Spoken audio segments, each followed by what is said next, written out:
members, and good afternoon, the department, and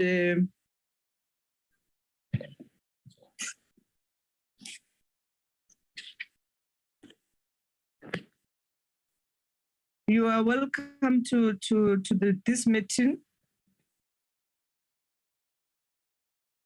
Evening, Chair. Let me take this opportunity to apologize. We're just coming from the Mabopane, and we want to apologize that we are starting at 20 minutes later. We had a public hearing at Mabopane.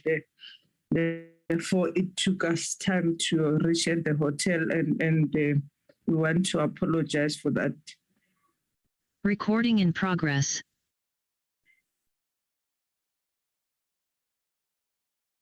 Koliswa, can you reflect the agenda?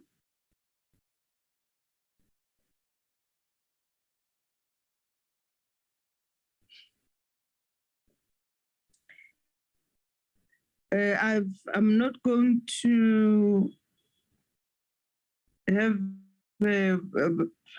waste time in welcoming you because of we have lost time. But just to say thank you very much for attending this meeting. Can I request all of us to observe a moment of silence for meditation and or prayer?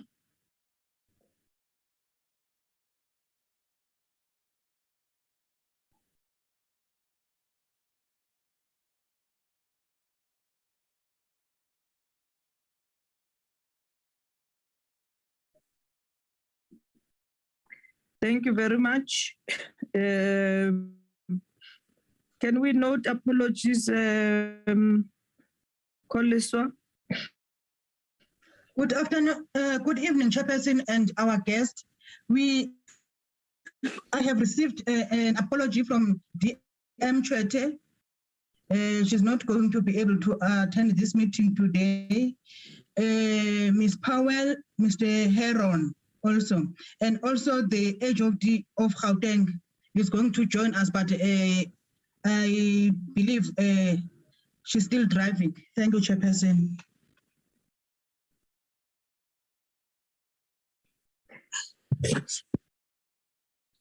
Thank you very much, Koliswa.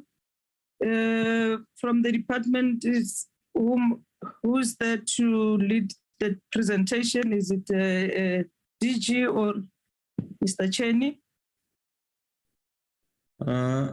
Evening, Chair. It's myself together with my colleagues. DDG Letsolonyane is here, together with Dr. Sokopo, and I'm just assuming that Nonhlanhla Z is Nonhlanhla Buthelezi, acting DDG for affordable rental. Chair, just to note as well, the apology of the DG. He is busy flying back from Cape Town to Gauteng, and then my colleagues from Ministry will just indicate the apology of Minister. There is a land communal summit that's on, which is attended by ministers in the IMC for land reform, and Minister forms part of that. Thank you, Chair. Chair, just to also indicate from Gauteng, we have two DDGs who are representing the province, Pumzile Siobi Maseko, DDG Daniel Molokome. We've also got the Dolly Morane from the province, Ms. Toliswa Kalali, as well as Mr. Khatebe from Gauteng. Chair, just to indicate from our ministry, we've got Mr. Paul Masemula, we've got Siabonga Dube, who's the ministerial advisor, and then also from the DG's office, we've got Mr. Milile Karawa, Thanks, Chair. That's the team that's there. I must apologize, Chair. I've just gone through everyone, and of course, Mr. Tundu, who's in the office of the DG. My apologies for that. Chair, I'm going to then ask DG Pumzile Maseko, together with her team, to then take us through the presentation, which is a presentation, but there's also been a narrative that has been submitted on the outcomes and some of the points that the portfolio had requested clarity on from Gauteng after the oversight visit. With your permission, Chair, could I ask Ms. Maseko to start? Yes, Ms. Maseko, you're welcome. Thank you very much. Good afternoon, Chairperson, Honorable Chair, and honorable members. Thanks for welcoming us. Can the presentation be flighted? We'll first take you through the main presentation, and then we will go through the supplementary information, just substantiating some of the responses we have put through. We have taken note of the recommendations by the committee. Can the presentation be flighted? Am I audible, Chair? Yes, you are. You are, ma'am. And you have the course, right? You can share, Ceci.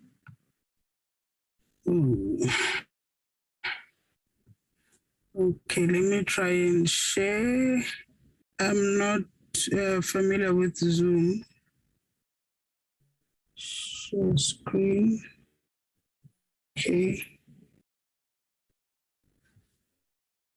And apologies, Chair, we are just we were at Firenachen at a provincial portfolio committee meeting.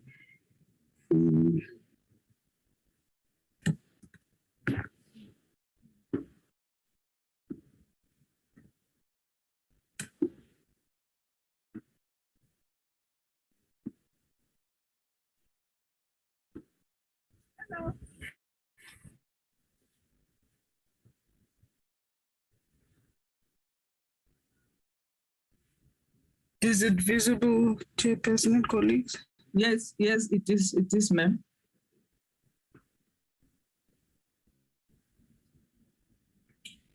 Okay, thank you. Chairperson, we've taken note of the report and the recommendations that we've received from the portfolio committee on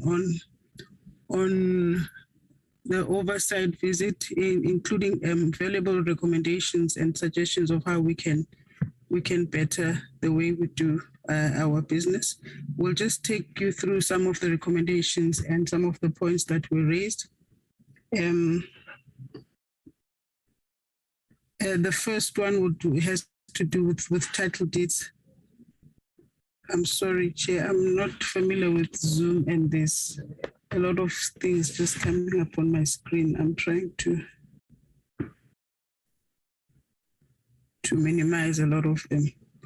In terms of corrective measures on the issuance of title deed, the department has prioritized registering of townships in issuing of title deeds in townships that have been registered to individual beneficiaries.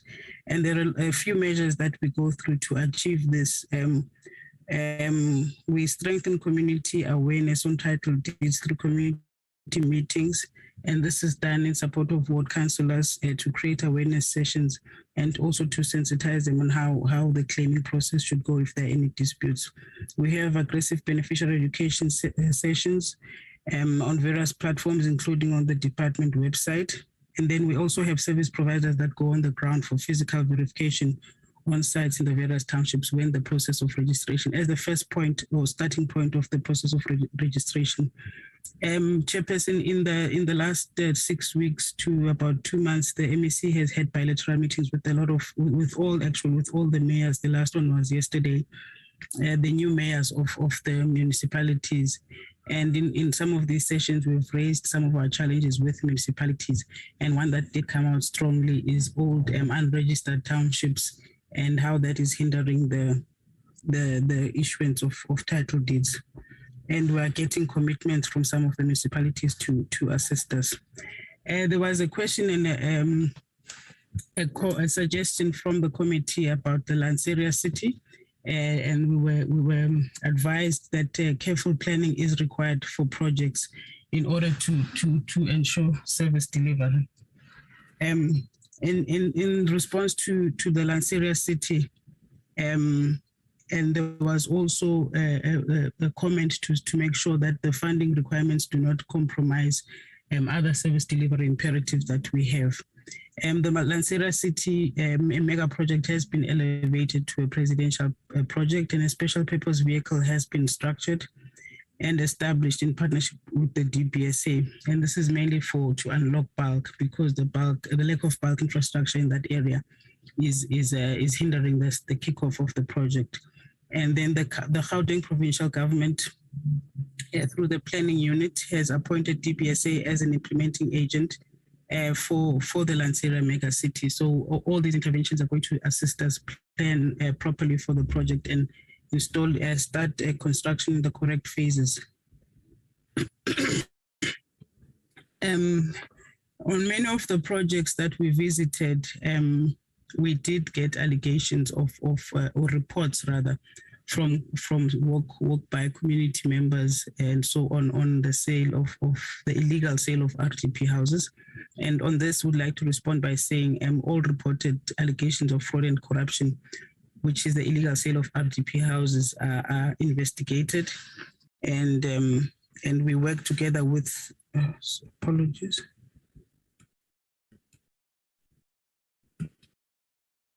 We work together with the SAPS on these cases. Once we report the case to the SAPS, the case is opened, and then the criminal investigation would unfold in that way. In terms of counter land invasion, we have a strategy that is utilized, and then we in the process of finalizing a security panel that then we will have security companies that will assist us guard our land, but also Chairperson, I think, and members would have noticed on a lot of the projects, you would find that houses are invaded even before they are complete.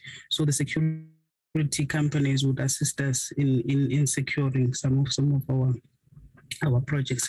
In projects where construction has already started, beneficiaries are linked to the stands early in the stage of construction, just to make sure that people know where their houses are going to be, and they can also sort of assist in terms of guarding before invasion does happen. Transparency, we have been advised, a recommendation from the committee was that there needs to be transparency in terms of the beneficiary lists. And like we have mentioned, that beneficiaries are linked to stand at early stages.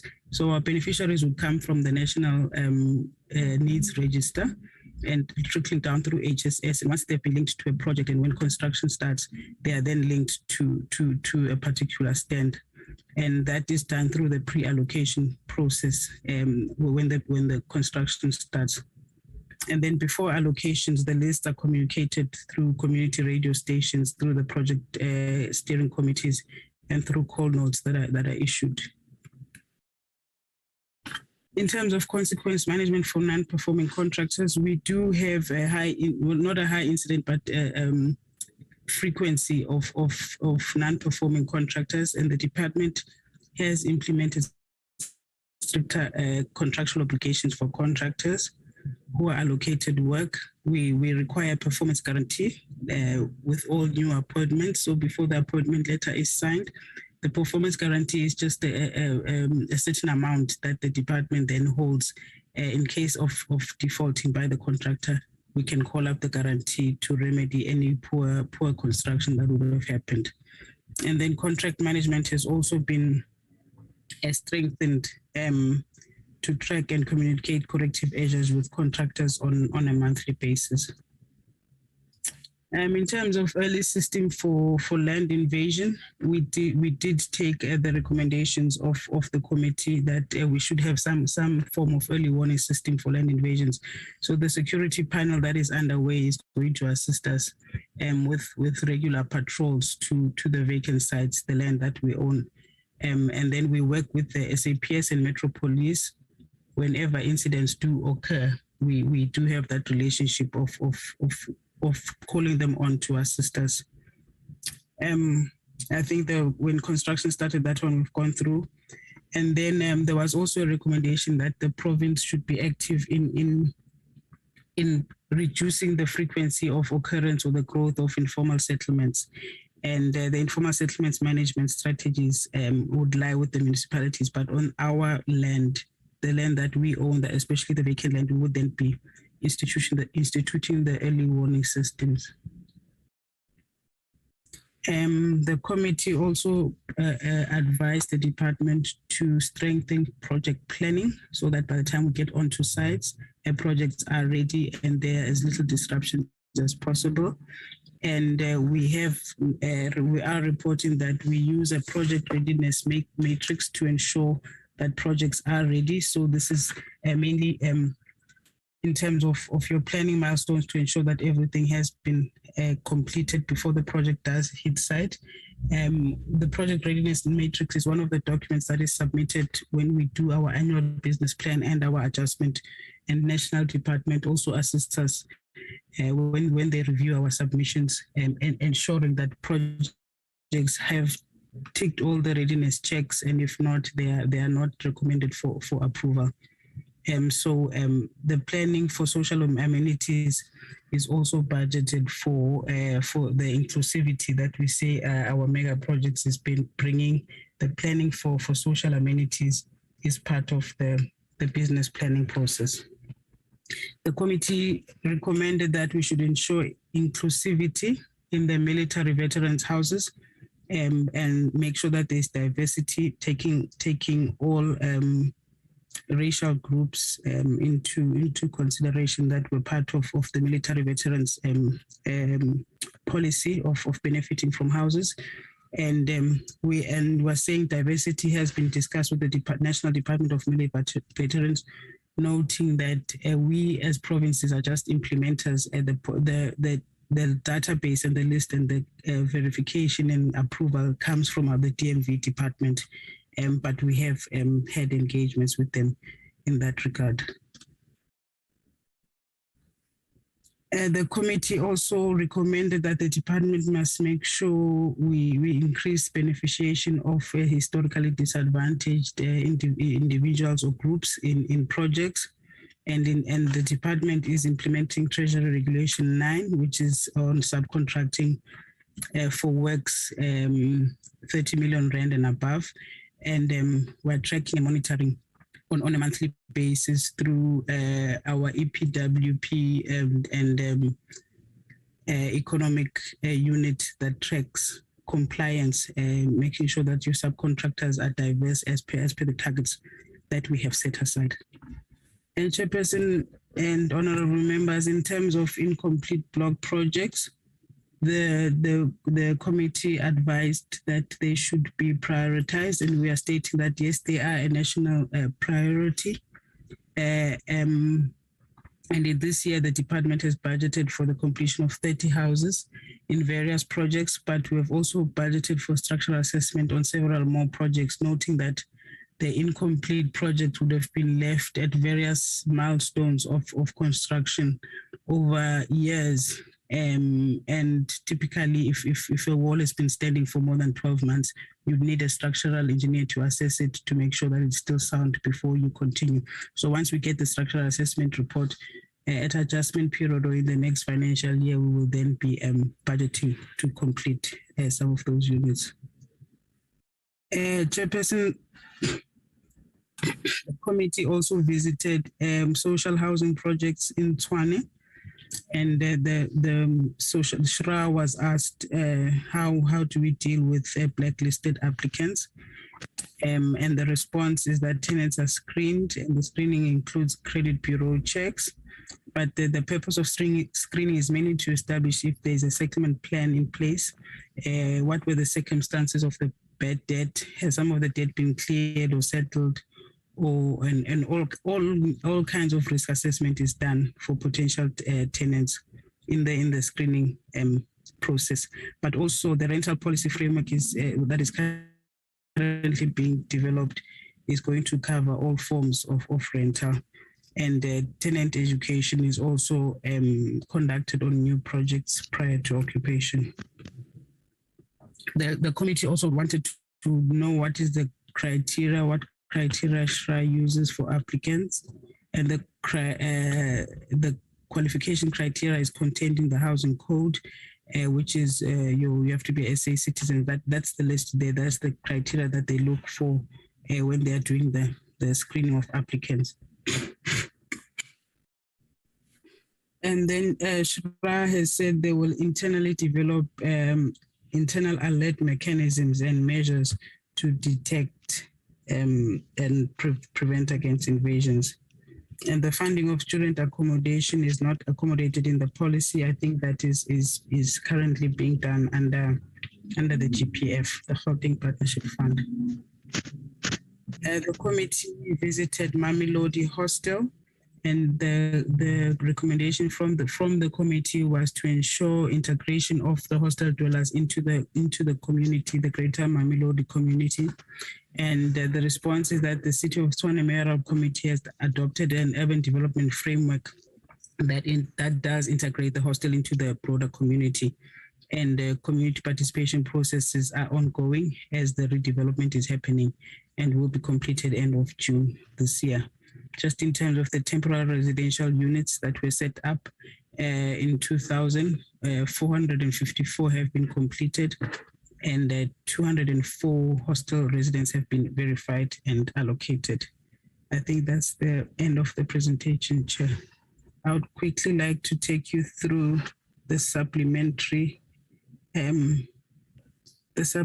information, which would have a little bit more detail.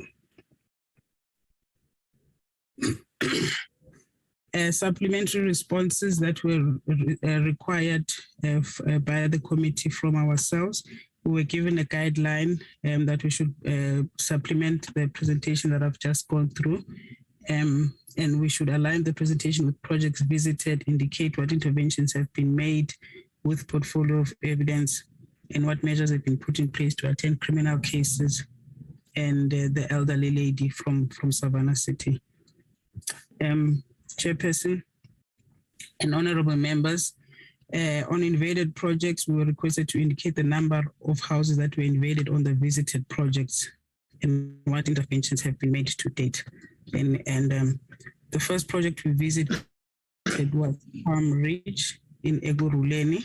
And we are reporting that on that project, there are 364 houses that were invaded while under construction at various stages of construction. Are you not able to, sorry, Ms. Masako, are you not able to float that information?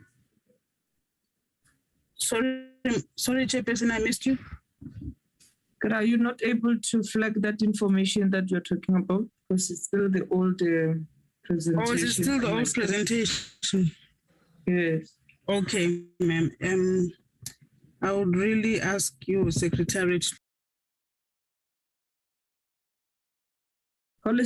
if you can please flag. Remove this one first. Yes, ma'am. On the screen. Paul, can you please assist with the presentation? Okay, stop sharing. Sorry, Koriswa, Paul's driving, so he's not able to share. If you send me the presentation, I can always flight it.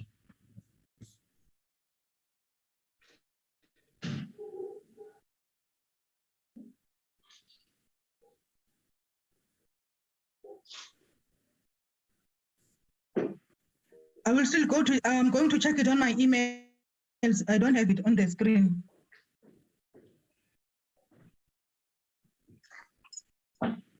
I'll try and share the screen again.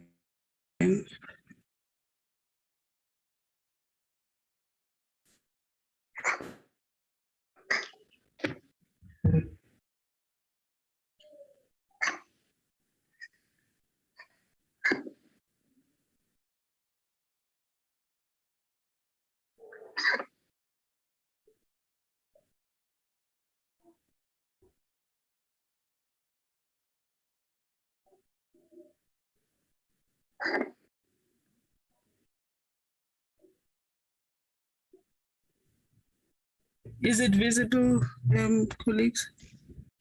Yes, we can see it now. Thank you. Okay, I'm just going to try and remove. So, Chairperson, it's not moving. Okay. So these are the 5 bullets are the questions that we're responding to, and we were asked to align the presentation to the specific projects that were visited. And the first project was Palm Ridge, and the request was for us to indicate the number of houses that were invaded on the visited projects with what interventions have been made, and for us to submit portfolio of evidence. The Palm Ridge was the first project we visited in Ekurhuleni, and there were 364. There are 364 houses that have been invaded, and they were invaded under construction. City of Ekurhuleni is the landowner, and the city lodged an application to obtain an eviction order, and it was granted. This was in 2019. The invaders subsequently opposed the order, and the city is still awaiting the outcome. So nothing has moved on that one. We then visited the Flow-Off project in the city of Joburg. Excuse me. 200 houses were invaded. The city again is the landowner. They did receive a court order, and they did manage to evict most of the tenants, most of the illegal occupants. And then the city completed remedial works and allocated the rightful beneficiaries. Of the 200, there are still 82 illegal occupants that remain in the units, and these chairperson and colleagues are assisted by SERI. SERI is it's an NGO. It's I think it's one of those human rights NGOs that in this case they they are illegal occupants, but the SERI is insisting that the department or the city should not just evict them out into the street, but that 48-hour notice should kick in, and there should be alternative accommodation offered to them. The city is still working on those 82. The last project that was invaded was Western Area Bora, where the 231 houses were invaded at the end of September last year, and the developer got an interim court order on the 1st of October, and the invaders opposed it. I think it's the same thing as Palm Ridge. The invaders opposed it, or no, in this case, the court upheld the eviction order, and then the invaders in February then appealed the matter. So it's another legal ping pong that is happening. We did attach the court order, the eviction notice, and the opposing papers by the invaders.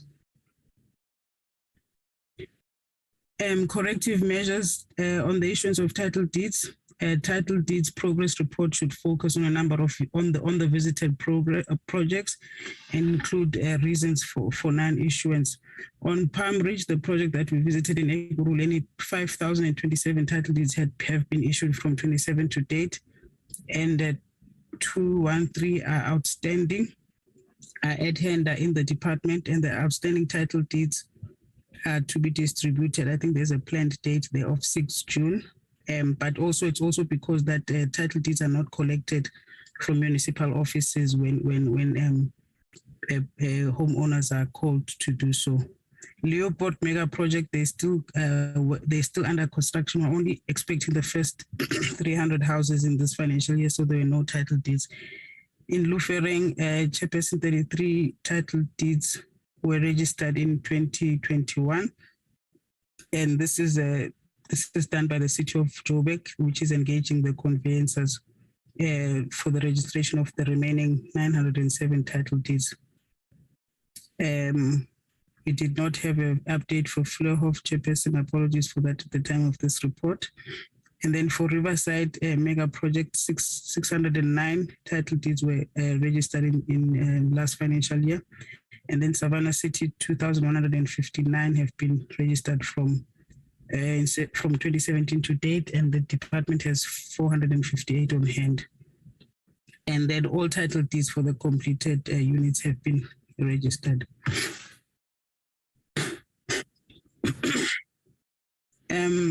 These are the other projects that we visited. Litabong in Mfuleni, and the houses are still under construction, so no house handover to date, but 400 houses are planned. Sibukeng was 0, Elijah Bahai is 0, but the issuance of title deed is in progress. Oh, this is pending the approval of the sectional title constitution, because these are the walk-up blocks, 4-story walk-ups. The sectional title has to be registered at the deeds office before the title deeds happens.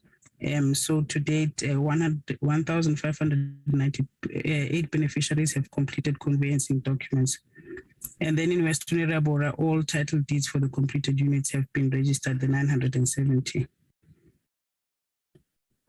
In Alex, the HDA is working with the city and is verifying all the 810 registered title deeds to ensure correctness, which has delayed the issuance of title deeds. And Chairperson and colleagues and members, apologies, in terms of the title deed strategy, that the department's 5-year strategic plan does prioritize the issuance of title deeds, and mainly focusing on the sticking points that we have had. But operationally, the department starts by conducting deed searches and then physical verification. And then once we have the correct names matching the property, the conveyancing process starts. But just in terms of the sticking points, we've got a number of occupants that are not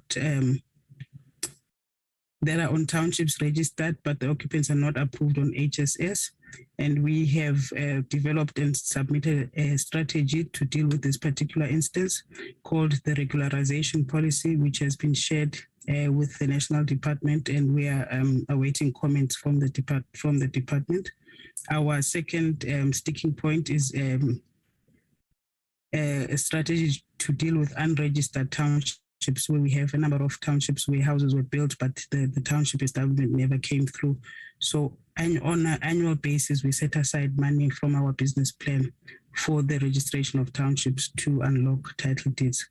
And then the last one would be family titling, which is mainly in old township houses, the pre-94, where we call them family houses loosely, but when it comes to titling, the Act doesn't allow that. But the department has then submitted a request to the Department of Rural Affairs and Land Reform to consider amending the existing Deeds Registration Act to make provision for family titling. On the illegal sale of house, when we reached Savannah, there was a case of a so-called official called Bumba. The committee would like to know, a question was asked whether the department has instituted disciplinary action against an official called Bumba, who was reported to be selling houses in Savannah City, and would like to report that Mr. Bumba is not an official of the department, but a member of the MKVA, and who he poses as an official of the department when selling the houses to the communities. His identity is known to our anti-fraud unit and the police. An inquiry docket was registered in August 2020 by the Hawks, and they've initiated an investigation into alleged fraud by Bumba. So far, 15 witnesses have been interviewed and their statements taken, and the criminal case docket was registered in April 2021 under the local police station. The department cannot provide a date when Bumba will be arrested, because this now is in the courts or it's with the Hawks. But once we do get progress on the case, the committee would be informed.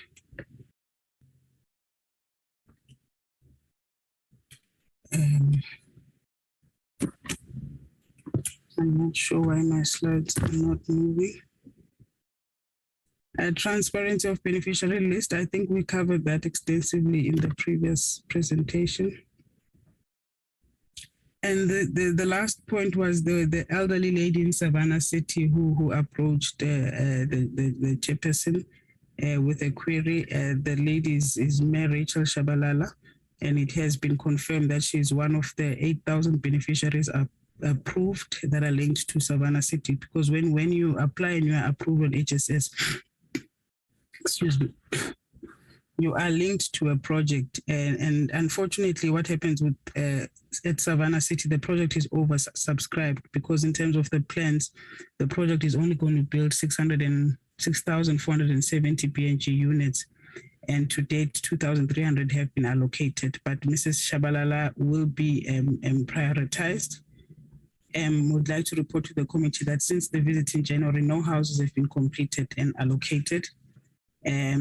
But Mayor Shabalala falls under the elderly category of prioritized beneficiaries. And then once the department has allocated, we will report back to the committee. Thank you very much, Chairperson and honorable members.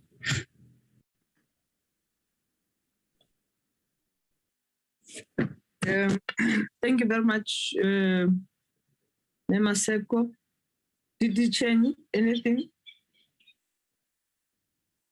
Afternoon, Chair. Nothing from our side, thanks. Unless my colleagues, I know I'm here with Natlanta Buthelezi and Dr. Sokopo.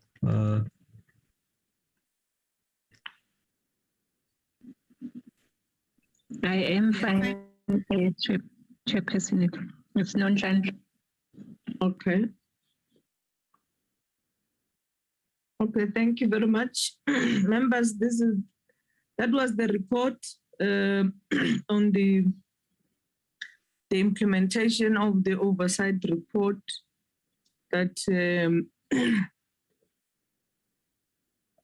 was adopted by the committee, and the Gauteng department has tried to implement some of the decision. Can I see the members who wants to speak to the report?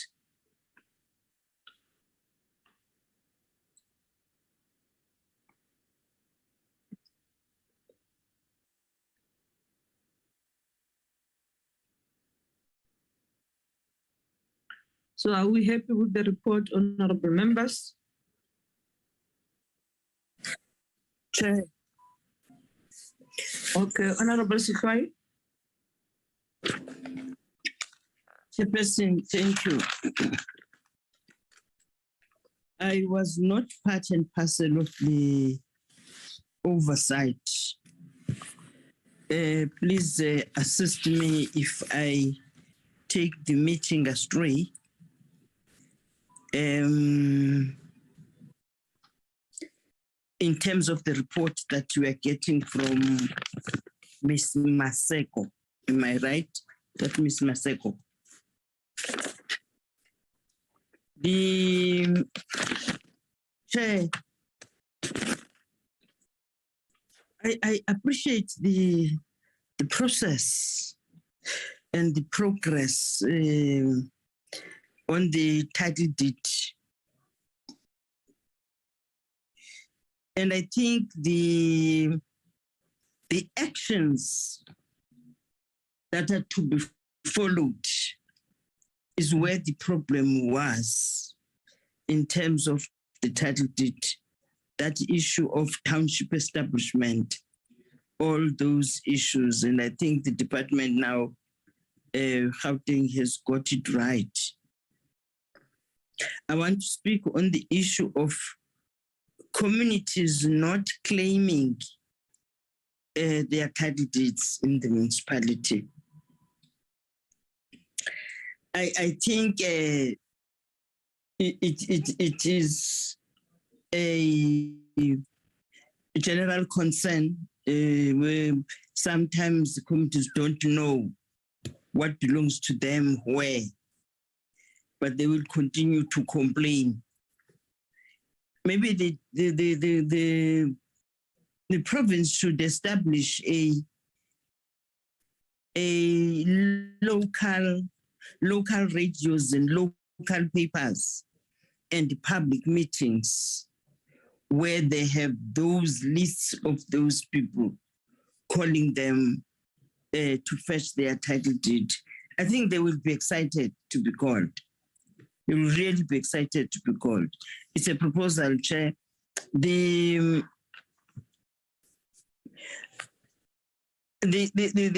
What happens in Alex? The presenter says that we had a strat plan for 5 years.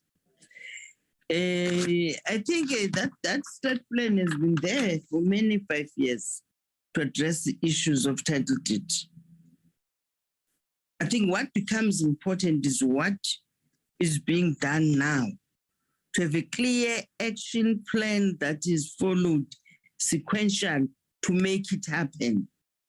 The strat plan needs to be implemented and doesn't implement itself because it's in black and white. So I think the Gauteng is getting it right in terms of actioning plans towards getting the title deed. The other one, Chair, is the Ubumba Kalobu is working against the constitution of the country and the government. So by virtue that Bumba is doing something that's not supposed to do, like the issue that she was perceived as an official. That's a criminal act that is doing. And it should be addressed as such. It should be addressed. Many people want houses, so there can be no other plan to give people houses that of selling them. It can't be. So I'm just proposing, Chair, that that's a criminal act, should be addressed as such. I am happy with this proposal that says there should be an amendment of the family titling because many things have happened, and COVID have made families not to have their assets, and the families' houses have been closed, and children cannot claim what belongs to them. There are fights in families. I think that proposal is key, that of amending that act. Chair, I think those are a few issues that I want to raise and to say there are fruits that we are getting in this report, which some of them are assisting the department. There's this, the principles of the Housing Consumer Protection Bill. Chair, you may assist us. You see, when you listen on the issues that have happened in terms of the contractors not complying and the contractors leaving projects on site not finished, I just want to check that this is our bill, which we gave thought of it. It should come in and chip in these contractors immediately. It has got very clear principles. The issue of digitalization, we must not waste time. Beneficiaries that are to be now given houses, and even those that are to be given sites, this program should come in I'm not sure from the DG how ready are we to put this system in place so that what the Gauteng is doing, they must be helped immediately with this program of digitalization. Thank you, Chairperson.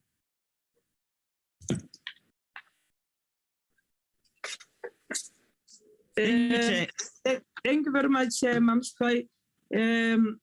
I must indicate that we are live, so members, as you speak, please open your cameras.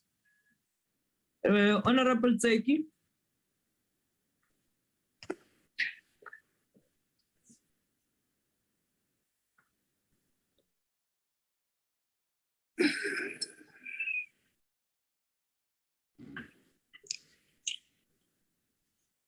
Thank you, Chair.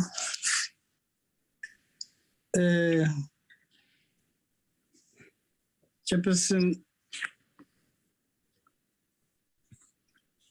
let me start with a few questions. But let me acknowledge House Pumzile that the report is improved, which is welcomed.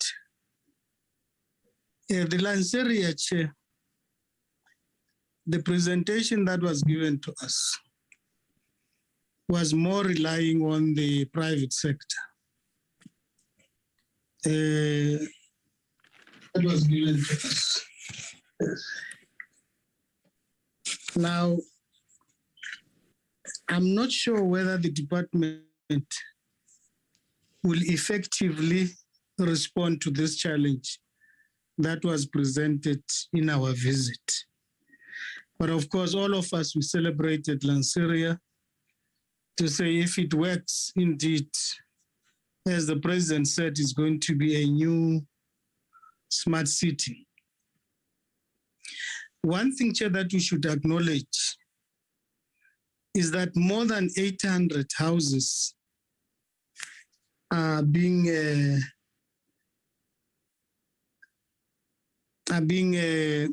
what is the right word? Occupied illegally, invaded. Now, more than 800 families have actually lost on what government promised them, that they are going to give them these houses. So we should note that. And Chair, I'm not sure why do we separate the two reports. The other one is a report, the other one is supplementary. Because I thought we should combine them. Because that means if this one is supplementary, we will rely on the main report. The main report which we said in terms of substance, it's not giving us the result we expected. So if that could be clarified, maybe the committee will deal with that matter. In Letabong, Chair, I think Letabong should be Sebokeng. Letabong, Kapo Letabo, should be in Sebokeng. Houses are built there, Chair. Maybe I may not understand why beneficiaries are not allocated. Because in the first report, the report in summary says, when the department build houses, they link beneficiary to those houses. But the supplementary report talk contrary to the first one. Because there's a clear way it says, the second report says that not all projects are being linked to beneficiaries, which contrary to what the department has been saying lately. Elijah Bahai, people are staying already there. Now, if people are staying, beneficiary list and title deeds, I think there are two things in my view. What we are asking is beneficiary list not necessarily title deed. Although we are expecting title deeds to be ready as well as the beneficiary lists are finalized. I want to agree with House Nancy on the issue of the 5-year. This 5-year term must have a starting date and an end date, because it becomes 5 years of 20 years. Every time one is presented, it becomes 5 years, which it's a problem. The other issue the department must note on these mega projects or be these big projects is the issue of social amenities. I think the report says there are social amenities. Indeed, they may be in the plan, but as the project continues, there are no social amenities. And they come very far at the end sometimes. Like Elijah Baha, it's a beautiful project here. I think we all appreciated what the department is doing. But there were a lot of gaps in terms of these social amenities, recreational centers, schools, halls, early child development. They are not that yet, according to the plan. Again, on family housing chair, I think it's a very progressive approach. Although there are family houses that we can deal with them now, with the title deeds that are there. Because you'll find that there is a title deed, one of the family connive with the estate agency or with someone from deeds office or from someone in the justice processes where they apply for letters of authority and the like, and still someone's house while that person is still staying in that house. Thank you very much, Chair. Chair, I would request when you close, please bring in that issue of Tswane where an elder is losing his house to someone who's a law enforcer. Thank you, Chair.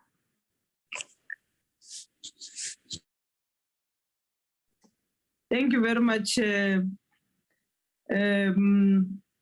Honorable Zeki. I don't see any other hands. Just to welcome the report, join members to welcome the improved report, which I think DDG Maseko, it should be integrated and resubmitted properly to the portfolio committee.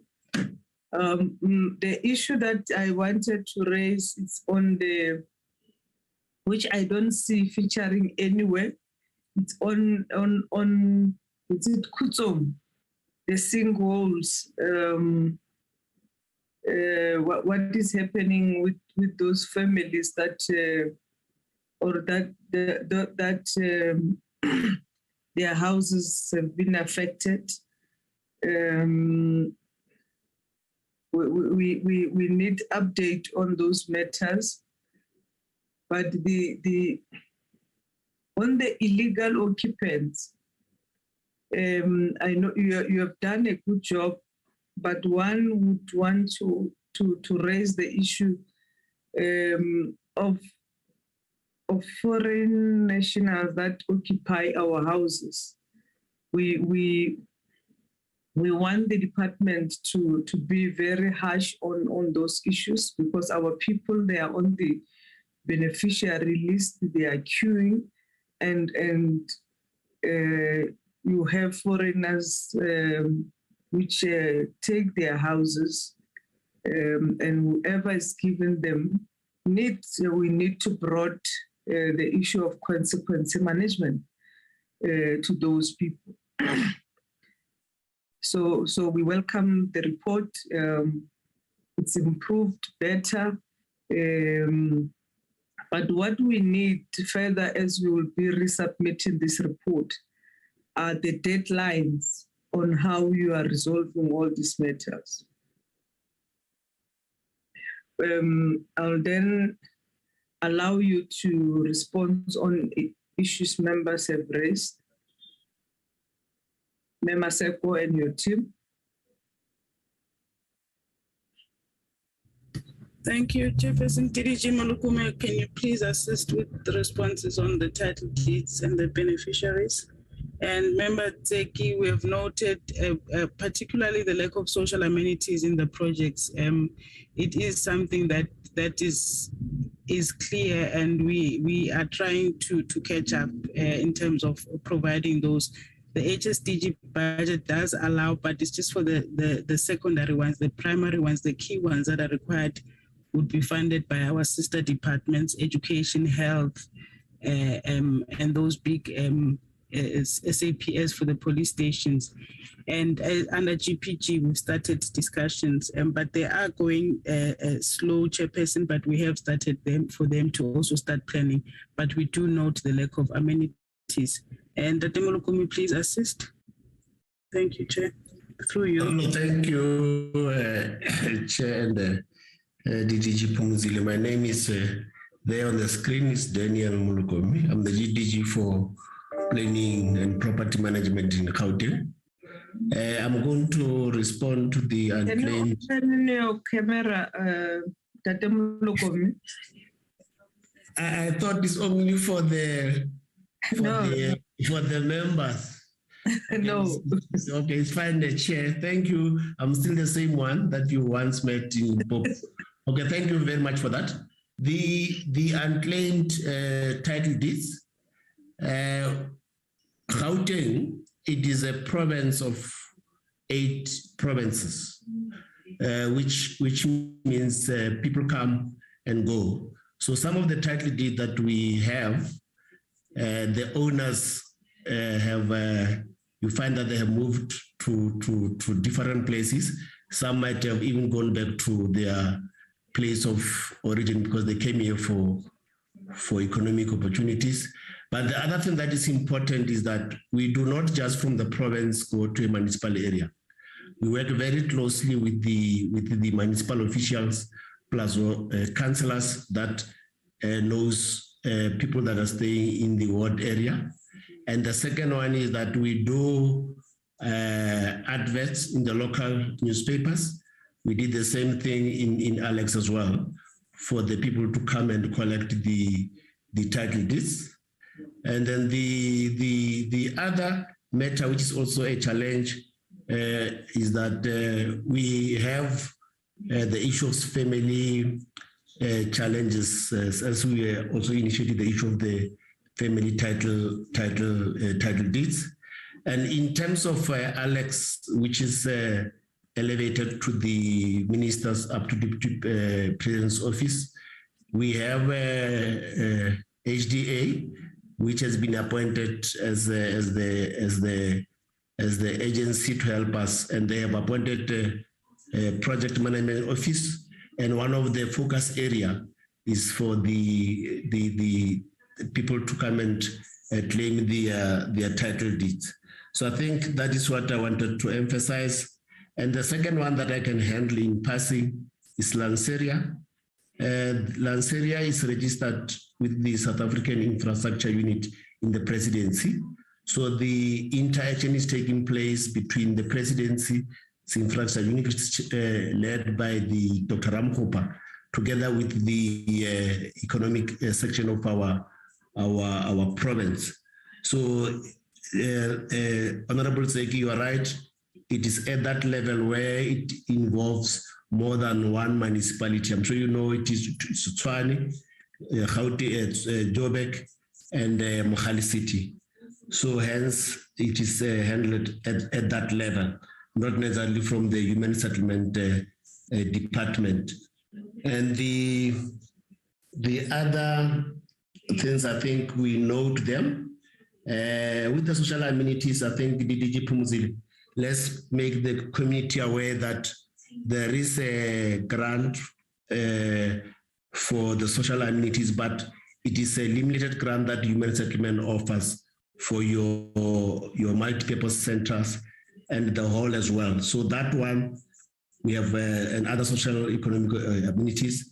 That one is one of the programs that we prioritize to respond to issues that the Honorable Zeki has identified, e.g. Aleja Barai. So that's what I think, and then of course we know that the report be consolidated. The Kuto one, Chair, you raised the issue of sinkhole. We are actually attending to the matter, but I think the committee need to note the following. Some of the people that were in big houses, they are reluctant to accept the RDP standard unit. But what I wanted to say that the matter of Kuzo, it is not, we have prioritized it, and there's a team working with the community and also to identify a land where people can be relocated. But I think as we, Chair, as we resubmit the report, DDG Pumzil, we might beef up update on what is happening on Kuzong and the people affected by sinkholes. Thank you, Chair.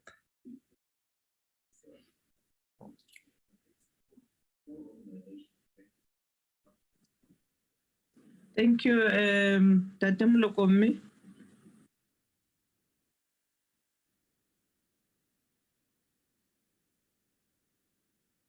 I don't see any other hands, members.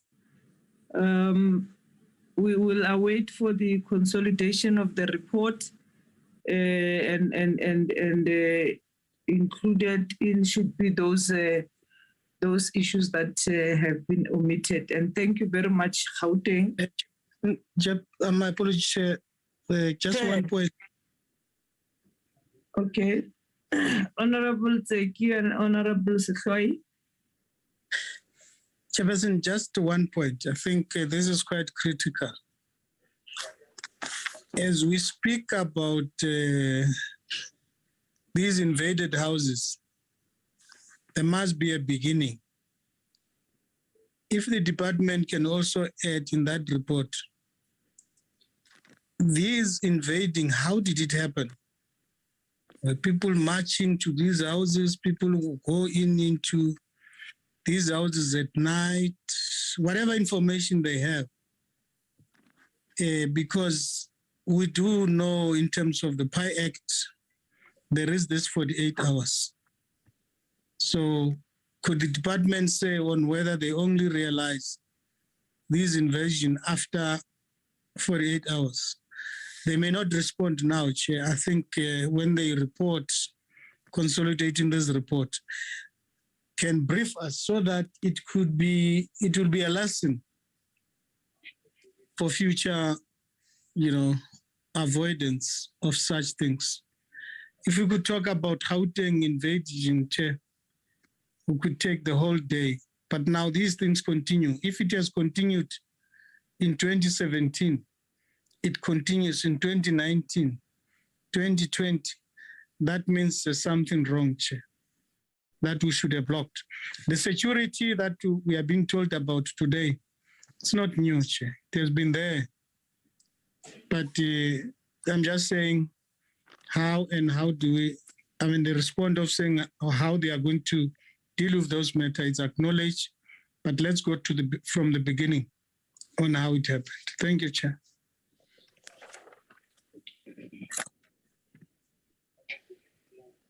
Ms. Hoy. Thank you, Chairperson. My apology for my gadget that does not show the hand. Just two issues, a follow-up, Chair.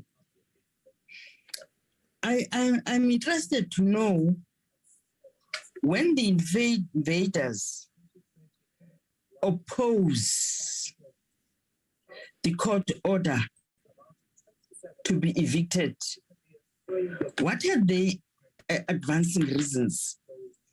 are there advancing reasons that they are putting by their lawyers why they cannot be taken to alternative land? I imagine that we are not just relocating them. We have a provision of law.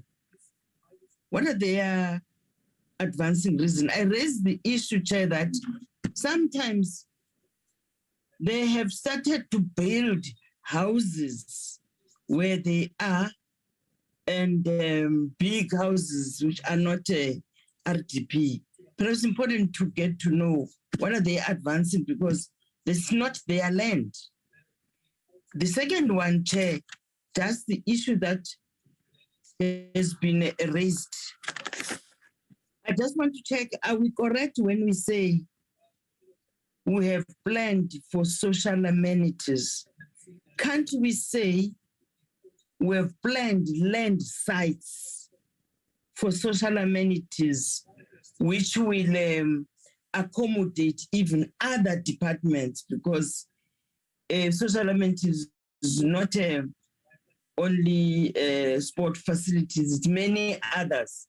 We plan land sites, which used to be called the institutionalization of those sites, so that churches come, that one schools come, that one comes to put in a piece of land that is well planned.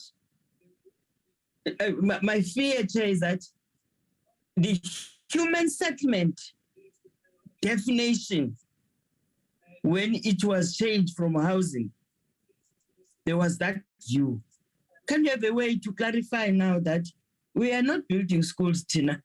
We are going to give you a land site that will be planned for you to put housing. I'm just checking if the terminology cannot be changed. Thank you, Chair.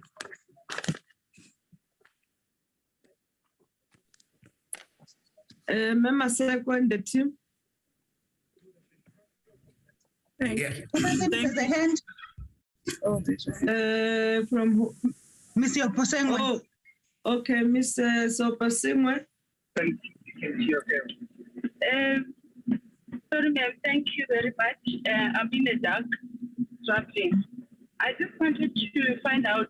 I want to actually follow up on what Honorable Seki has raised about the invasion of houses. I see that there are about 400 houses which are still being registered for title deeds. I don't know what lessons we have learned from the previous experience. So I'm just worried that we might also have the same type of experience where people just go in. If we take too long, I know that the registration process goes to the end of the department, but we need to find a way of protecting those houses as soon as they're finished. We need to protect them or secure them to make sure that the right owners or rightful beneficiaries are going to be able to get those title deeds and move to their house. Did you hear me, Chair? Yes, we did hear you, ma. Thank you. Member Seko and the team. Thank you, Chairperson. In terms of the social amenities, Honorable Siswai's question, I think you are 100% correct. We have. Can you open the camera, Member Seko? Chairperson, unfortunately, I can't. I'm sitting in the dark also. Oh. Okay. I don't think you'll see me. Yes, we've got load shedding here. Okay, sorry. Yes, the land use is for amenities. So we've got institutional sites for churches, for schools, and you are correct. That is on the layout plan, on the site plan. But when we say planned further, we are referring to what Datem Lukum was talking about, what the grant allows.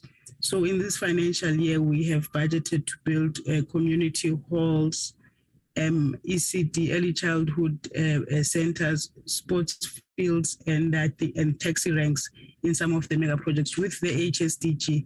But what I was saying, the primary ones, the school sites, the education and health, those are the ones that we are also in negotiation with the developer, with those departments too. So we work through DID, our Department of Infrastructure Development, which is responsible for construction of clinics and schools. They are the ones that would buy the land, or they are the ones that would start planning on constructing on the land. So yes, you are correct. The amenities are planned in terms of our budget, but also on the layout plans in terms of what we term now human settlements. Honorable Zeki, we invasions is criminality. It happens at night. It happens in groups. Some of it we have come to hear. It's well organized. I don't have it with me here, but we can get that report to you exactly with the profile of how these invasions do happen. But it is, most of the time, it is organized, because it's not just one house that is invaded at a time. It's usually groups of people that would go in. The evictions, like I said, we work with the SAPS and the local community leadership. Once we do hear of invasion, and we do hear of it quite immediately, so it's not like we hear of it about 2 weeks or any time later, and that's why we're able to approach the courts for urgent applications for eviction notices. And we did mention in our report that some of the eviction notices have been given, like in Fleurhof, and the illegal occupants have been evicted out of those houses. So we do work within the 48 hours, but they do delay. Like I said, some of them would oppose. Honorable Sihloyi, we will also come back with what they do put forward as reasons for opposing, because on some instances the courts do listen to them. So it would obviously mean their reasons are valid, but we can come back to you with those details. Thank you, Chair. My colleagues can help with the other questions.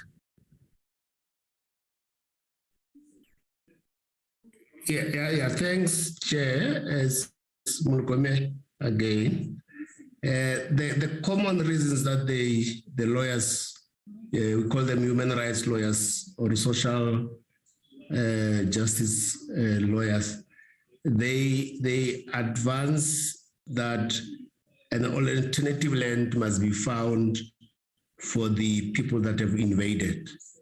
But then we should take cognizance that if that is the approach that we're gonna use in every land, in every house invasion, it means people will organize themselves and jump the queue and invade properties. And then now with the aim that once we do that, the court will then, or our lawyers will then advance the reasons that before you remove us in this property, you must get land for us. We just say the common one is that there must be alternative land. And then now, if we then as a department will say, yes, every invader, there is the land, then it's gonna just create a precedent of a continuous invasion. So we have to defend that you have unlawfully, in terms of the constitutions of the country, occupied the property, that private property that does not belong to you. So I just wanted the members, the honorable members, to know that. Then I agree, of course, with the DDG Pumzi to say before any development take place, we submit the layout plan to the municipality for township application for approval. So municipality have got what you call spatial development framework, and they do have the zones that guide how the land use, how the development should take place in the area. So if provision has not been made for other institutional matters like your schools and churches, they will not necessarily approve such an application.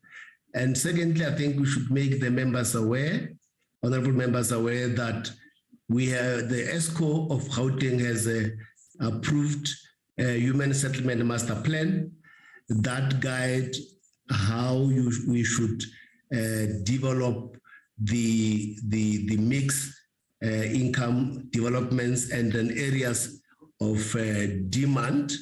And then one of the requirements is that the development should cater the human settlement, since we have moved from the housing. So I just wanted to assure that we use that approach. Now, there was a matter of the foreigners that we might have skipped in the previous question. The foreigners, we have got a head of anti-fraud unit in this meeting. His name is Mbendolo, is part of our team. You will find that the foreigners are not are necessarily allocated by the officials. If there are officials, of course, consequence management will take place. The issue of exchange of our properties in this country on the public housing stock, this exchange is taking illegally between the people that have been allocated and then with the foreigners. And the legitimate people that originally occupy the property, they perpetually sometimes go back to the informal settlement and play having no houses. How we know that? We find when we do the informal settlement upgrading, we do find some of the people in those informal settlement that they did own houses in other areas. So I just want members to be aware that it is not only the allegations against officials, but it also involves the legitimate beneficiaries that were allocated those houses. Thank you, Chair. Thank you very much, Temlokombe. I think what we have to do we need to strengthen our consumer education so that they must know that if they want to sell the house, the first person should be government. That's in terms of the act. So I think they should be. I think they should be.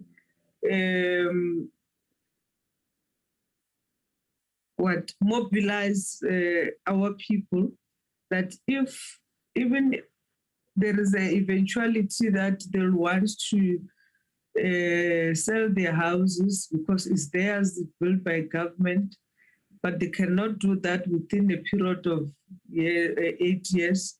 But the first person that they should actually sell the house to, it's government, so that we are able to distribute the houses. These things that they use, they sell to foreigners, it should come to an end, particularly Gauteng, with the huge backlog. We should not allow that. I think we must invest more resources even in consumer education. As we give these people signing happy letters, they must know the consequences of them selling these houses before 8 years, or wanted to sell these houses to other people. But they are, again, the issue of people who are within the gap market, who, because they don't get land, or they are not qualifying for RDP, they saw the opportunity of buying those RDP houses, and they then extend them into a bigger homes. Even those people, I think we should then be able to deal with that too, because it's again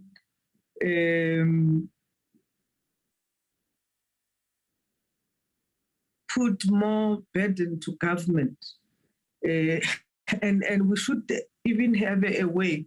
Those that they've got houses, they are in informal settlement, the police must drag them back to their houses, or they must be removed from those informal settlements. So, or we must name and shame them, so that people can know that these are the people who are greedy. These are people who doesn't want the country to progress. They sell these houses. I know that people will use this notion that because they are not working, they want money, but it cannot be on the expense of their health and life, because those informal settlements are not habitat for people to stay in. That's why when you have floods, that's why you have fire breakout, those are the people who are affected. So our people has to be educated around those issues. And we have to tighten our laws to make sure that such people, they get a way of being punished, because there are a lot of people who want these houses. Genuinely wants to stay in genuinely want government to help them to get houses. But there are those that they just want to make games out of these things, which it's costly to government. I think we should then tighten our hands as government to make sure that we deal with such people. We cannot just leave it as and allow it to happen when there is a law that we can use to enforce, to deal with such people.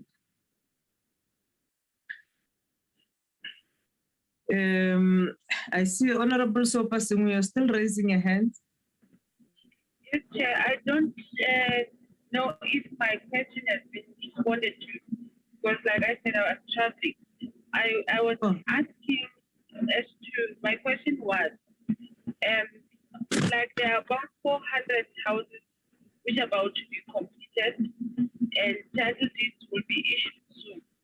My worry is, what is it which the department is doing or mitigate that, because we might have the same problem. And what have they learned out of all the experiences which they have with people who are invading houses? And maybe just in addition to what you were saying about, because people get houses, some, not everyone, some get houses and they rent them out to not only foreign nationals but to other people, or they sell them before that age, yes, which I also not really a very good thing, because you need accommodation forever, that's so on and so on. But what I'm saying, what I'm asking is, what is it which the department is doing to stop that? How are you secure?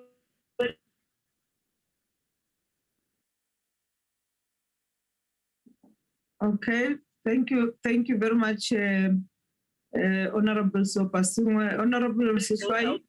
Which are standing there or which are about to be finished. You got cut, Ma. I thought you are even finished.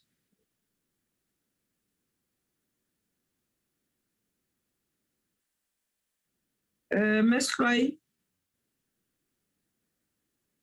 Hey, do you see my hand now? Yes. It's a legacy hand. Oh, I'm happy. Okay. Okay. Member Seko and the team, on the issues that Ms. Sopa-Singh has raised, have you heard him?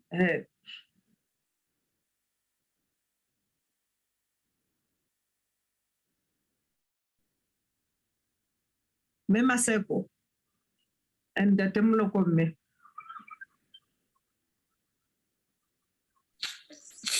Chair, I had the Honorable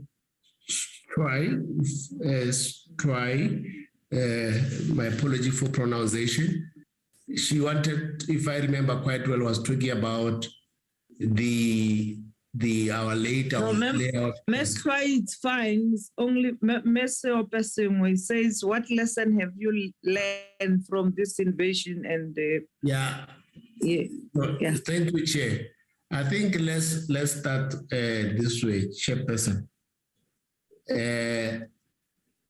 Invasion of a private property that doesn't belong to anybody is criminal. It's crime. What as a department do is that if you invade those properties, the only avenue left to us is to inform the law enforcement agencies. And then because of those common tendencies and there's hotspot areas, the department has established an anti-fraud unit that works very closely with the Hawks and the police in general to enforce the law. So what we are trying to say, Chair, is that a criminal act is a criminal act. And then myself and the colleague, we do have a certain training at school, which is largely your town planning, your property management and construction and so on, but not necessarily to arrest any criminal, because once you invade, you belong into the class of the criminal if you've been found. So the only way we can do is to then link with the law enforcement agencies which we have in this country. And then I have indicated earlier that in this very meeting, we do have head of anti-fraud that works very closely with the South African police and the Hawks. And then now and then when there is such allegations, he does go on site. And then the DDG, Pumzile, when he was presenting earlier, he was indicating the criminal cases that have been opened because of that. The lessons that we have learned, Chair, is that Gauteng continues to be a place where people come in numbers for job opportunities. And then on the process of that, the demand for housing, is the provision of housing versus the demands become, the pressure for demand becomes high. And then now people resort to that kind of illegal activity. So the only way I can say is that we have established a unit that works very close with the police, and that's how far we can go, Chair.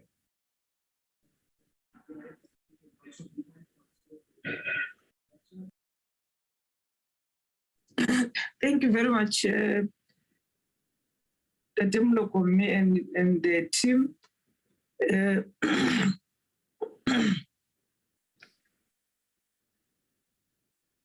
As I've indicated that before, we want to thank the department and Gauteng Department of Human Settlement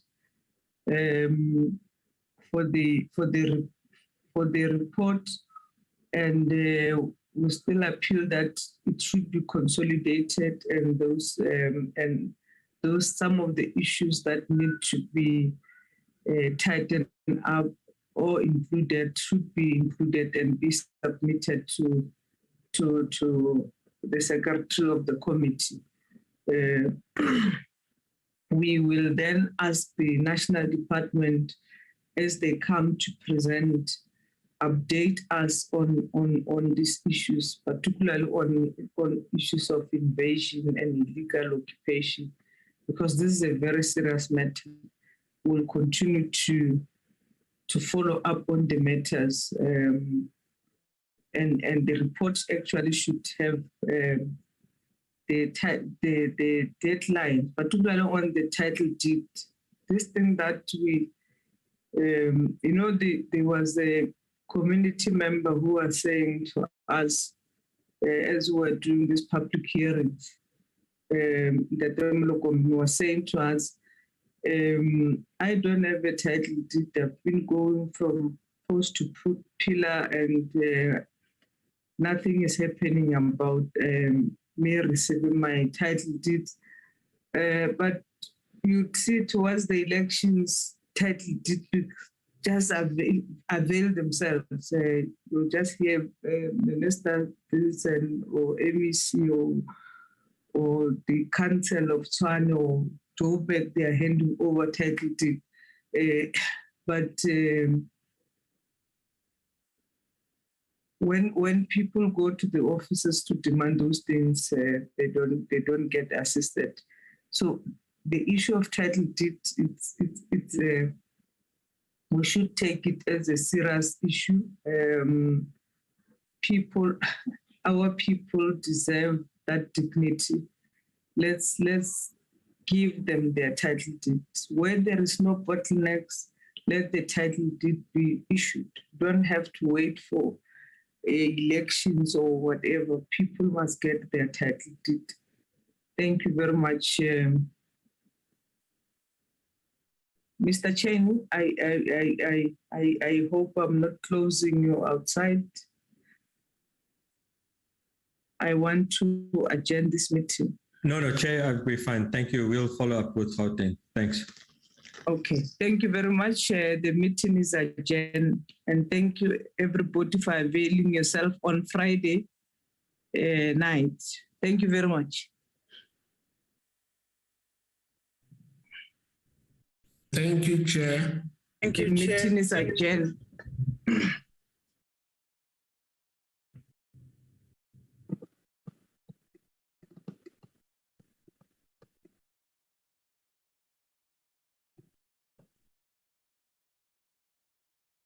Mm.